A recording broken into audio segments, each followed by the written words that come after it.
ప్రియమైనటువంటి దేవుని బిడ్డలారా, మన ప్రభువును రక్షకుడు అయినటువంటి యేసు క్రీస్తు నామములో మీకందరికీ ఈ యొక్క పునరుద్ధానపు దినపు శుభాకాంక్షలు, వందనాలు తెలియజేస్తూ ఉన్నాము.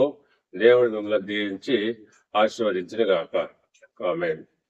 ఈనాటి మన ధ్యాన అంశము, నేడు ఈ ఇంటికి రక్షణ వచ్చి ఉన్నది. ఆమేన్. మన వాక్యము చదువుకుందాము. లూకా సువార్త 19వ అధ్యాయము 9వ వచనము. అందుకు యేసు, ఇతడును అబ్రహాము కుమారుడే, ఎందుకనగా నేడు ఈ ఇంటికి రక్షణ వచ్చి ఉన్నది. చిన్న ప్రార్థన చేసుకున్నాం. మమ్మల్ని మిక్కిలిగా ప్రేమించిన మా ప్రియ పరలోకపు తండ్రి, మీకు వందనములు చెల్లిస్తున్నాము తండ్రి. ఇదిగో తండ్రి, ఈ శ్రేష్టమైన సమయంలో మీ వాక్యాన్ని మేము ధ్యానిస్తున్నాము తండ్రి. నాకు కావలసిన ఆత్మీయ జ్ఞానము దయచేయండి తండ్రి, శరీర బలము దయచేయండి తండ్రి. వినగలిగేటువంటి చెవిని, గ్రహించుకునేటువంటి మనస్సు మాకందరికీ అనుగ్రహించమని మా ప్రభువును రక్షకుడైనటువంటి యేసు క్రీస్తు నామములో ప్రార్థించి వేడుకొంచున్నాము తండ్రి. ఆమేన్. ప్రియులారా, ఇక్కడ యేసు క్రీస్తు ప్రభు జక్కయ్యతో ఈ మాట చెప్తున్నాడు. జక్కయ్య ఒక సాధారణమైనటువంటి పన్ను వసూలు చేసేటువంటి అధికారి. అయితే ప్రభు అతడిని సంబోధిస్తున్నాడు. ఇతడును అబ్రహాము కుమారుడే అంటున్నాడు. అంటే అతనికి అబ్రహాము సంతానం అనేటువంటి ఒక వారసత్వాన్ని ప్రభు అనుగ్రహిస్తున్నాడు. అక్కడ ఉన్నటువంటి వారందరూ కూడా ఒకసారిగా ఆశ్చర్యపోయి ఉంటారు. కారణం ఏమంటే అతడు పాపి, అలాగే అన్యాయస్తుడు. అంటే అన్యాయంగా, అక్రమంగా పన్ను వసూలు చేసేవాడు. వారికి నియమించిన దానికన్నా కూడా అధికమైనటువంటి పన్ను వసూలు చేస్తూ ఉండేటువంటి ఒక అన్యాయస్తుడైనటువంటి ఈ యొక్క జక్కయ్యకు దేవుడు గొప్ప ఆతిథ్యత ఇస్తున్నాడు. ఇతడును అబ్రహాము కుమారుడే అని అంటున్నాడు. అందుకు వారికి కింద ఆశ్చర్యపోయి ఉంటున్నాడు. అయితే ఇక్కడ జక్కయ్యలో ఉన్నటువంటి విశ్వాసమే ఇందుకు ప్రధాన కారణం. మనం గమనించాల్సింది అతనిలో ఉన్నటువంటి విశ్వాసం. గమనించండి ప్రియులారా, 4వ వచనాన్ని మనం చూసినట్లయితే, అప్పుడు యేసు ఆ త్రోవను రానై ఉండేది కనుక అతడు ముందుగా పరిగెత్తి ఆయనను చూచుటకు మేడి చెట్టెక్కెను. గమనించండి ప్రియులారా, ఇక్కడ యేసుక్రీస్తు ప్రభు ఆ దారిన వస్తున్నటువంటి విషయము జక్కయ్యకు తెలిసి అతడు పరిగెత్తుకొని పోయి ఆయన్ని చూడాలని మేడు చెట్టు ఎక్కాడు. మేడు చెట్టు ఎక్కడానికి కారణం ఏంటో మనకు తెలుసు. అతడు ఫిజికల్ గా చాలా పొట్టివాడు. అందుచేత అతడు ఆ జన సమూహంలో యేసుని చూడాలనేటువంటి ఆసక్తి, కుతూహలము అతను ఏం చేయించింది? మేడు చెట్టు ఎక్కేటట్టు చేసింది. ఇది అతనిలో ఉన్నటువంటి ఆ విశ్వాసము, ఆ ఆసక్తి అతనిలో విశ్వాసాన్ని బలపరిచింది. ఆ ప్రకారంగా అతడు ప్రభువునందు విశ్వాసం కలిగిన వాడై ఉంటున్నాడు. ఇది మొదటి విషయం. అయితే రెండవది, అతడు తన పాత జీవితాన్ని వదులుకోవడానికి ఇష్టపడుతున్నాడు. తన యొక్క పూర్వపు స్థితి ఏంటో అతనికి బాగా తెలుసు. ప్రభు అంటున్నాడు, నేడు నీ ఇంట మేము ఉండవలసి ఉన్నది అన్నాడు. ఆ మాటకు వెంటనే అతడు స్పందిస్తున్నాడు. వెంటనే ప్రభు అక్కడ ఉన్నటువంటి చెట్టు దగ్గరకు వచ్చి చూసినప్పుడు అతనిలో ఆసక్తిని గమనించాడు. ఆ చెట్టు ఎక్కి కూర్చొని తన కోసం ఎదురు చూస్తున్నట్టు ఆ యొక్క జక్కయ్య, నువ్వు త్వరగా దిగిరము, నేడు మేము నీ ఇంట ఉండవలసి ఉంది అంటున్నాడు. వెంటనే జక్కయ్య ఇంకేమీ ఆలోచించకుండా అతడు సంతోషంతో క్రిందికి దిగి ప్రభువుని తన ఇంట చేర్చుకున్నాడు. చేర్చుకోవడమే కాకుండా అతనిలో ఉన్నటువంటి పరివర్తన, మార్పు ఇక్కడ మనం గమనించాలి. అతనిలో పశ్చాత్తాపం అనేటువంటిది కలిగింది. చూడండి, 8వ వచనం చదువుకుందాము. జక్కయ్య నిలబడి, ఇదిగో ప్రభువా, నా ఆస్తిలో సగము బేదలకు ఇచ్చుతున్నాను.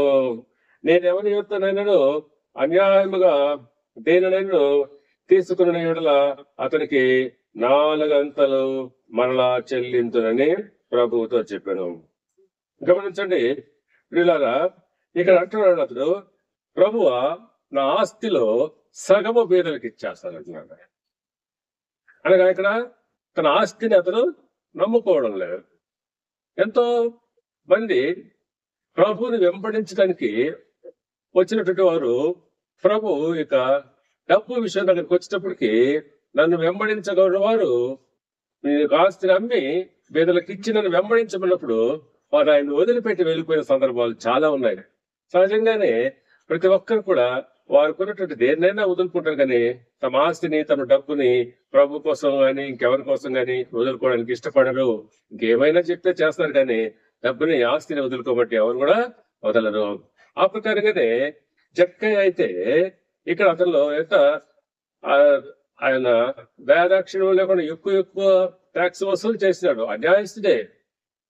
అత పాత జీవితము అన్యాయంగానే జరిగింది. అయితే ఎప్పుడైతే ప్రభువు చూశాడో, ప్రభు మాటలు ఆయనకి తాకాయి, తన ఇంటికి చేర్చుకున్నాడు, హృదయంలోకి చేర్చుకో. ఇంటిలోకి చేర్చుకోవడం అంటే అతన్ని ప్రభుని తన హృదయంలోకి చేర్చుకున్నాడు. ఆయన మాటలందు విశ్వాసం వస్తున్నాడు, ఆయన మాటలను నమ్ముతున్నాడు. అవన్నీ కూడా పాత జీవితం అంతా కూడా వ్యర్థమైనటువంటి విషయానికి ఆయన కంక్లూషన్కి వచ్చాడు. అందును బట్టి అతడు ఒక డెసిషన్ చేసుకున్నాడు. ఏంటంటే, ఈ ఆస్తి నన్ను నిత్య జీవానికి తీసుకొని పోదు, ఈ ఆస్తి వల్ల నాకు ఎటువంటి ప్రయోజనం ఉండదు, కేవలం ఈ లోకంలో సంతోషంగా బ్రతకడానికి మాత్రమే ఉంటుంది. కాకపోతే ఇది నాకు పరలోక రాజ్యం అనుగ్రహించదు. అందుచేత దీన్ని అవసరమైనటువంటి వారికి ఇవ్వడం మంచిదనే ఉద్దేశంతో అతను ఏం చేస్తున్నట్టే, ఇదిగో ప్రభువా నా ఆస్తిలో సగాన్ని బీదలకు ఇస్తున్నాడు. నేను ఇంకెవరికాడైనా అన్యాయంగా తీసుకొని ఉంటే వారికి ఎంత ఇస్తానంటాడు? 4 ఇంతలుగా ఇస్తాను. అంటే ఇంకా అతని దగ్గర ఏమీ లేదు. పూర్తిగా కంప్లీట్ గా అతన్ని సరెండర్ చేసుకున్నాడు తన దగ్గర. అందుకే ప్రభు చెప్పినట్టుగా ధనవంతులు దేవుని రాజ్యము అనగా అక్కడ ఆ మాటను ఇక్కడ ఫుల్ఫిల్ చేసుకున్నాడు. తను పూర్తిగా ఆయన దాన్ని తీసుకొని దాని దగ్గర ఏమీ లేకుండా ఆయన చేసుకుంటూ ఆయనలో పశ్చాత్తాపము, పరివర్తన, మార్పు అనేది ఇక్కడ స్పష్టంగా మనము చూడగలుగుతున్నాము. పిల్లరా గమనించండి. అందును బట్టి అతడు అబ్రహాము కుమారుడుగా ప్రభు తీర్చగలుగుతాడు. అందుకే ఆయన అంటాడు, నేడు ఈ ఇంటికి రక్షణ వచ్చు. మన ఇంటికి రక్షణ రావాలంటే మనము అబ్రహాము కుమారుడుగా అబ్రహాము వారసత్వం నీకు రావాలి. ఎప్పుడైతే అబ్రహాము వారసత్వాన్ని నువ్వు పొందుకుంటావో అప్పుడు నీ ఇంటికి రక్షణ వస్తుంది. కానీ నీవు అబ్రహాము వారసత్వం నీకు రానప్పుడు నీకు రక్షణ అనేటువంటిది నీకు రాదు. అందుకే ప్రభు ముందు ఆ మాట చెప్పి తర్వాత ఈ మాట చెప్తాడు, నేడు నీ ఇంటికి రక్షణ వచ్చి ఉన్నది అంటాడు. దానికి ముందు ఏమన్నాడు? ఇతడు అబ్రహాము కుమారుడు, అబ్రహాముకు వారసుడు. అబ్రహాము ఎవరు? విశ్వాసులకు తండ్రి. కాబట్టి ఆ విశ్వాసం ఇతనిలో ఉంది కాబట్టి ఇతడు విశ్వాసులకు తండ్రి అబ్రహాముకి కుమారుడని ఆయన్ను అట్లా అభినందిస్తున్నాడు. చూడండి పిల్లల, ఈ యొక్క పరివర్తన అనేది మార్పు అనేటువంటిది ఎలా కలుగుతుంది? కేవలము రెప్పపాట్లో ఒక మనిషిలో పరివర్తన రావాలంటే అంటే పాపము నుండి విముక్తి. పరివర్తన అంటే పాపము నుండి విముక్తి, మరణం నుండి నిత్య జీవానికి వెళ్ళడం. ఈ గొప్ప మార్పు రెప్పపాట్లో జరిగింది. ఇక్కడ ఎంతో కాలం నుంచి అతను తన జీవితం జీవిస్తా ఉన్నాడు. కానీ ఈ మార్పు ఎప్పుడు జరిగింది? ప్రభు వారి ఇంటికి రావడంతో ఆ యొక్క ఆ రెప్పపాటు ఆ కొద్ది సమయంలోనే అతనిలో అంత గొప్ప మార్పు మనము గమనించవచ్చు. ఇదంతటికి కారణం ఏంటంటే అతడు ప్రభువును విశ్వసించడం, నమ్మడము. కాబట్టి అతని యొక్క నమ్మకము, విశ్వాసం ద్వారా అతనికి రక్షణ తీసుకొచ్చుకున్నాడు. గమనించండి, యోహాను సువార్త 5వ అధ్యాయము 24వ వచనం చూసినట్లయితే, నా మాటలు విని నన్ను పంపిన వాని యందు విశ్వాసం ఉంచువాడు నిత్య జీవము గలవాడు. వాడు తీర్పులోనికి రాక మరణములో నుండి జీవములోనికి దాటి ఉన్నాడని మీతో నిశ్చయముగా చెప్పుచున్నాను. నా మాట విని నన్ను పంపిన వారిని యందు విశ్వాసం ఉంచువాడు నిత్య జీవము గలవాడు అంటున్నాడు ప్రభు. ఇక్కడ అట్టివాడు తీర్పులోకి రాక మరణంలో నుండి జీవములోకి దాటినాడు. అంటే నిత్య జీవం. మరణం అనగా పాపం వల్ల వచ్చే జీతం మరణం. ఆ యొక్క పాప మరణం అనేటువంటిది వెళ్లకుండా నిత్య జీవం అనగా ఎటర్నల్ లైఫ్, శాశ్వతమైనటువంటి జీవం, ఆ జీవంలోకి దాటి ఉన్నాడని ప్రభు చెప్పారు. ఎప్పుడు మనం యేసు ప్రభు యొక్క మాటలు విని వాటి యందు నువ్వు విశ్వాసం ఉంచగలిగినప్పుడు నీవు మరణంలో నుంచి జీవంలోనికి దాటగలవు. అదే రక్షణ అంటే, అదే రక్షణ. ఇది ఇక్కడ జక్కయ్యకి జరిగింది. జక్కయ్య ప్రభువుని ఇంటికి పిలుచుకొని ఆయన మాట విన్నాడు కాబట్టి ఆయనకు నిత్య జీవం అనేటువంటిది లభించింది. ప్రియ సహోదరులారా, అలాగే మనము రోమీయులకు రాసిన పత్రిక 1వ అధ్యాయము 16వ వచనం గమనిద్దాం. సువార్తను గూర్చి నేను సిగ్గుపడు వాడను కాను, ఏలైనగా నమ్ము ప్రతివానికి, మొదట యూదునికి గ్రీసు దేశస్తునికి కూడా రక్షణ కలుగు చేయుటకు అది దేవుని శక్తి అయినది. ఇక్కడ సువార్త దేవుని వార్త. సువార్త ప్రకటించినప్పుడు ఆ సువార్తను విని నమ్ము ప్రతివానికి మొదట యూదునికి అంట, తర్వాత గ్రీసు దేశస్తులకు కూడా, అంటే అన్యులకు కూడా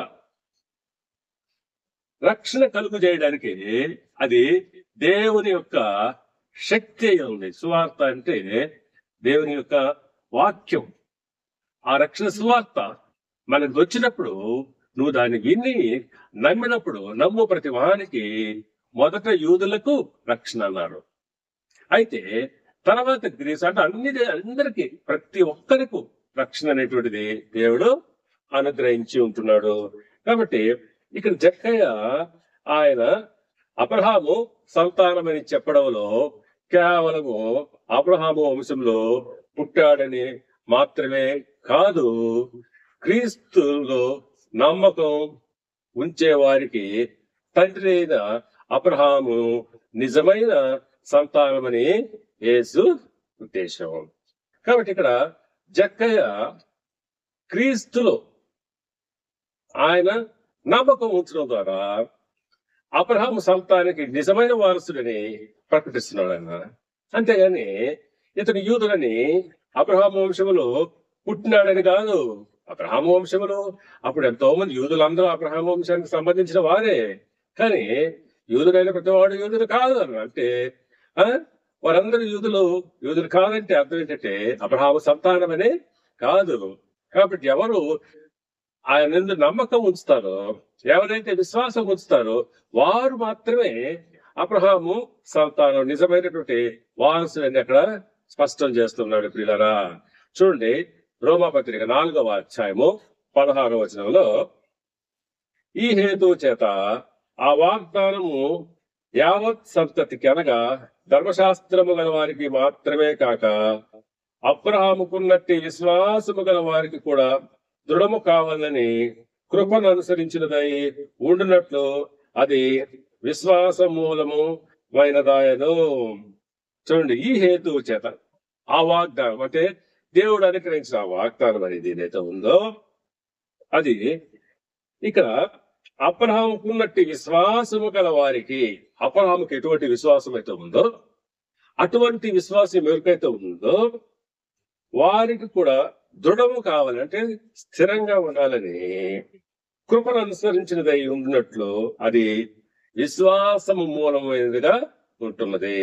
కాబట్టి మనము అబ్రహాము సంతానము అని చెప్పడానికి ఇక్కడ ఆ వాగ్దానము, దేవుడిచ్చిన ఒక వాగ్దానము దేన్ని బట్టి అది విశ్వాసము మూలమైనదిగా ఉంటుంది. గమనించండి ప్రియులారా, అందును బట్టి గలతీయులకు రాసిన పత్రిక 3:7 పౌలు గారు అంటున్నారు, కాబట్టి విశ్వాస సంబంధులే అబ్రహాము కుమారులని మీరు తెలుసుకుంటారు. విశ్వాస సంబంధులే కాబట్టి దీని అంతటి బట్టి మనకు అర్థమైంది ఏంటి? విశ్వాస సంబంధులు ఎవరైతే విశ్వాసం కలిగి ఉంటారో వారందరూ కూడా అబ్రహాము సంతానం అనే మనం ఇక్కడ తెలుసుకోవాలా. చూడండి పిల్లరా, లూకాసు వార్త 3వ అధ్యాయము 8వ వచనంలో యేసు ప్రభు ఇక్కడ ఆ యూదుల్ని ఉద్దేశించి చెప్తున్నారు, మీరందరూ అబ్రహాము సంతానమని విరవేగుతున్నారు. అయితే మీరందరూ అబ్రహాము సంతానం ఎంత మాత్రము కారు. నాడు అనేక మంది యేసుక్రీస్తుకు శిష్యులమని క్రైస్తవులమని చెప్పుకుంటున్నాము, కానీ నిజమైనటువంటి క్రైస్తవులుగా మనము కాము. ఎందుకంటే విశ్వాసం అనేటువంటిది కొరతగా ఉంటుంది. ఇక్కడ చూడండి ఏమంటున్నాడు, మారు మనసుకు తగిన ఫలములు ఫలించుడి. అబ్రహాము మాకు తండ్రి అని మీరు అనుకుని మొదలు పెట్టుకొనవద్దు. దేవుడు ఈ రాళ్ల వల్ల అబ్రహామునకు పిల్లలను పుట్టింపగలడని మీతో చెప్తున్నాను. అబ్రహాము మా తండ్రి అని మీరు అనుకునవద్దు. మీరేమనుకుంటారు? అబ్బా, అబ్రహాము సంతానం మేము, అబ్రహాము ఇస్సాకు యాకోబులు మా పితరులు అని మీరు గర్వంగా చెప్పుకుంటున్నారే. మీరు ఎలా అబ్రహాం సంతానం అవుతారు? ఎలా మీరు అబ్రహాంకు వారసులు అవుతారు? శరీర సంబంధంగా మీరు వారసులు కావచ్చేమో కానీ ఆత్మీయంగా మీరు ఆయనకు వారసులు కాదు. ఎందుకంటే అబ్రహాము కూడా విశ్వాసం మీద లేదు. కాబట్టి మీరు అబ్రహాము సంతానం కాదు. దేవుడు అనుకుంటే అబ్రహాముకు ఈ రాళ్ల వలన పిల్లలు పుట్టించగలరు. మీరు ఆయనకు వారసులు కాదని ప్రభు స్పష్టంగా కఠినంగా ఆనాడు వారితో ప్రభు చెప్తూ ఉన్నాడు. కాబట్టి ప్రియ దేవుని బిడ్డారా, ఇక్కడ ప్రభు ఆ జక్కయ్యతో ఏమంటున్నాడు? ఇతడు అబ్రహాము కుమారుడే, ఇతడును అబ్రహాము కుమారుడే. కాబట్టి జక్కయ్యకు ఉన్నటువంటి గొప్ప విశ్వాసము అది అతనికి అబ్రహాము వారసుడుగా పేరు తీసుకొచ్చి పెట్టింది. కాబట్టి ఆయన అబ్రహాము కుమారుడు అనేటువంటి ఆ యొక్క బిరుదు ఆయన పొందుకుంటున్నాడు. అంతేకాకుండా అతని ఇంటికి ఏమొచ్చింది? రక్షణ వచ్చింది. నేడు ఈ ఇంటికి రక్షణ వచ్చింది అని. నాడు మన ఇంటికి రక్షణ రావాలి. మనం కూడా దేవుని సంతానము అబ్రహాము కుమారుడు అని చెప్పబడాలంటే మనం ముందుగా మనలో ప్రభు పట్ల నమ్మకము, విశ్వాసము అనేటువంటిది ఉండాలి. ఎప్పుడైతే మనకు ఆ నమ్మకము, విశ్వాసం అనేది ఉంటుందో అప్పుడు మనం అబ్రహాము సంతానం అని చెప్పబడతాము. తర్వాత మనకు రక్షణ ఎలా వస్తుంది అంటే కేవలం నమ్మకం మాత్రమే కాదు, ఆ నమ్మకాలను బహిర్గతంగా చేయగలిగి ఉండాలి, అందరికీ చెప్పగలిగి ఉండాలి. ఇక స్పష్టంగా జక్కయ్య తాను నమ్మిన సత్యాన్ని ఒప్పుకొని, ప్రభువా ఇదిగో ప్రభువా, నేను నా ఆస్తుల సగం పేదలకు ఇస్తున్నాను, ఇంకా ఎవరికైనా అన్యాయంగా తీసుకుంటే 4 చెల్లిస్తున్నానని ఎంతో ధైర్యంగా అందరి ముందు అతను సాక్ష్యం ఇస్తున్నాడు. అటువంటి నోటితో నువ్వు ఒప్పుకోవాలి. రక్షణ రావాలంటే ఊరికే రాదు. నువ్వు పశ్చాత్తాపడినంత మాత్రమే కాదు, పరివర్తన మాత్రమే కాదు, అది క్రియారూపకంగా ఉండాలి, క్రియ కూడా జరిగించాలి. ఆ విధంగా నువ్వు చెయ్యాలా, పశ్చాత్తాపడి దాంతో పాటు నీ క్రియ. కాబట్టి ఆ క్రియను కూడా అక్కడ నువ్వు కనబరచాలి. కాబట్టి ఎప్పుడైతే మనం నోటితో ఒప్పుకొని ప్రభువును గణపరుస్తామో అప్పుడు మనకు రక్షణ వస్తుంది. ఇదే విషయాన్ని అపోస్తలుడైన పౌలు రోమీయులకు రాసిన పత్రిక 10వ అధ్యాయము 10వ వచనంలో అంటాడు, అనగా నీతి కలుగునట్లు మనుషుడు హృదయంలో విశ్వసించును, రక్షణ కలుగునట్లు నోటితో ఒప్పుకొనను. అవును, మనుషుడు హృదయంలో విశ్వసించు. అనగా మనకు విశ్వాసం ఎక్కడ కలుగుతుంది? హృదయంలో కలుగుతుంది. హృదయంలో విశ్వాసము, నమ్మకం అనేది ఏర్పడుతుంది. అంత మాత్రం చేత నువ్వు రక్షణ పొందలేవు. దానిని ఏం చేయాలి? నువ్వు ఒప్పుకోవాలి, నీ నోటితో ఒప్పుకోవాలి. జక్కయ్య ప్రకటించాడు, ఆ ప్రకటన చేయాలా. హృదయంలో విశ్వసించింది రక్షణ కలుగునట్లుగా నీ నోటితో ఒప్పుకోవాలి. యేసు ప్రభు అని, మన కొరకు ఆయన మరణించి తిరిగి లేచినాడని అది నీవు ఎప్పుడైతే ఒప్పుకుంటావో అప్పుడు నీకు రక్షణ కలుగుతుంది. ఆ రక్షణ మనకే కాదు, మన కుటుంబానికి, మన ఇంటి వారికి అందరికీ కూడా అది రక్షణ దొరుకుతుంది. అప్పుడు అంటారు కదా, ఆ జైల్లో వాళ్ళంటాయా ఏమంటాడు? రక్షణ పొందాలంటే నేనేమి చేయాలంటాడు. ఆయన అంటాడు, రక్షణ పొందాలంటే నీవు నీ ఇంటి వారిని యేసునందు విశ్వాసం ఉంచుకోవాలి. ఆ ప్రకారంగా మనం ఎప్పుడైతే యేసునందు విశ్వాసం ఉంచి దాన్ని మన నోటితో ఒప్పుకోగలిగినప్పుడు తప్పకుండా నీవు రక్షణ పొందుకుంటావని యేసుక్రీస్తు నామమున మీకు తెలియజేస్తూ ముగిస్తూ ఉన్నాను.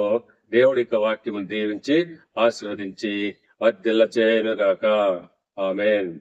ఇప్పుడు మన పరమ తండ్రి అయిన దేవుని ప్రేమయు, ఆయన కుమారుడును మన రక్షకుడైన యేసు క్రీస్తు యొక్క కృపయు, పరిశుద్ధాత్మ దేవుని యొక్క అన్యోన్య సహవాసం సమాధానము మనకెల్లరికను ఉండునుగాక. ఆమేన్.